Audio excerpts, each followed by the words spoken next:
السلام عليكم ورحمة الله وبركاته. حبايب قلبي، ازيكم؟ عاملين ايه؟ وحشتوني كلكم والله، كل اصحابي وحشتوني. النهارده جايبه لكم زي ما انتم شايفين كده الباميه الويكه الصعيدي اللي هي على اصولها، وسر اللون الاخضر بتاعها ازاي يخلي يعني تفضل معاكي خضره كده وجميله بلونها زي ما انت شايفه. تمام. هتعملي احلى شويه ويكه لو انت بتحبي الويكه. لاحظت الفترة اللي عدت، لاحظت ناس كتيرة بتعملها بطريقة ما عجبتنيش بصراحة. ناس كتير ما عجبتنيش، مش عارفة بيعملوها وخلاص ولا بيعملوها ايه ويغلوا فيها كتير، واللون بتاعها ميبقاش اخضر. هو في إيه يا جماعة؟ لا، البامية لها اصول وكده، وصدقوني لو عملتوها بالطريقة دي هتبقى ناجحة. ولذلك يعني قلت لازم اعمل فيديو بعد ما شفت كذا فيديو في منصات تانية بعيد عن اليوتيوب كمان. لقيت لا مش عاجبني، انتوا بتعملوها وخلاص ولا ايه؟ ولقيت ناس هنا من بحري هنا حوالينا كتير بيحبوها، مش بس الصعيد، لا لقيت ناس بتحب الويكا قوي. الويكا ليها اصول. اول حاجه عشان تعملي ويكا لازم تجيبي تبقى القرون بتاعت الويكا تبقى كبيره، ما تبقاش الباميه الصغيره. الباميه الصغيره احنا بنقمعها وبنخليها للطواجن، اما الويكا لازم تكون كبيره. حتى انت لما تروحي عند الخضر عشان تشتري منه الويكا تقولي له انا عايزه اعملها ويكا فهيديكي الكبيره. انا كنت جايبه في اليوم ده باميه صغيره على كبيره، عملت طاجن باميه باللحمه وعملت في نفس الوقت الويكه دي، لان انا ما اقدرش الصيف يجي يبقى الويكه موجوده في البيت الرسمي، انا بموت فيه. السر عشان تحافظ على لونها الاخضر هو الميه.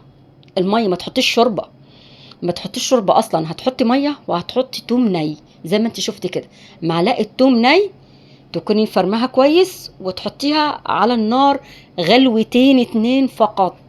ما تخليهاش تغلي اصلا كتير، هي غلوة والتانية تقلب تطفي. بعد كده عايزه تحطي شوربه حطي، عايزه تحطي ميه اللي هي نزلت منها بعد ما تصفيها براحتك، بس احنا بنحط شوربه. يعني انا اتعلمتها كده، بحط شوربه بعزز طعمها اكتر. فلو عامله عندك شوربه لحمه ماشي، شوربه فراخ ماشي، وتضربيها كده ايه ضربه كده. عندك هاند بلندر تمام، ما عندكيش في الخلاط مش هيقول لا. تمام.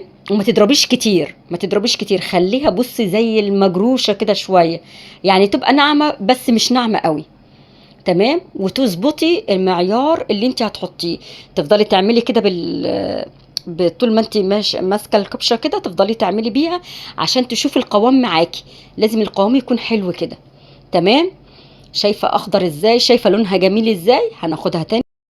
هنحط الوكا كده على جنب كده، مش هتحطيها على نار ولا اي حاجة تانية، خلاص احنا كده خلاص مش هنحط على نار حاجة تانية. هنجيب بس معلقة السمنة البلدي زي ما انت شايفة، وحبة توم حلوين كده مفرومين، مع حبة كزبرة كده ناشفة كده تكوني عاملة يعني حطاهم مع التوم، فرماهم مع التوم عشان تديكي طعم كده وريحة، هتوديكي في حتة تالتة خالص. والله تحفة الطريقة دي، صدقوني أحلى طريقة للويكة مع احترامي للجميع، وأي حد يعملها فوق راسي من فوق، بس دي الطريقة الأصلية اللي احنا متعودين عليها بكل الأسرار اللي أنا قلتها لكم. هنا زي ما تشافة كده الطشة احمرت وبقت زي الفل كده، وحطيناها على الويكة. حبة ويكة في قلبك، تحفة تحفة، هتعجبكم قوي. جربيها وعلى ضمانتي الويكة دي بالذات. زي ما انت شايفة كده، بص الخضار وبص الجمال من فوق كده، الوش كده بصي كمان، الله، احلى ويكة في قلبك فعلا. يا رب كده الفيديو تكونوا استفدتوا منه وتدعوا لي دعوة حلوة، واشكركم جدا على المتابعة، وما تنسونيش في اللايك والشير. شكرا لكم والسلام عليكم ورحمة الله.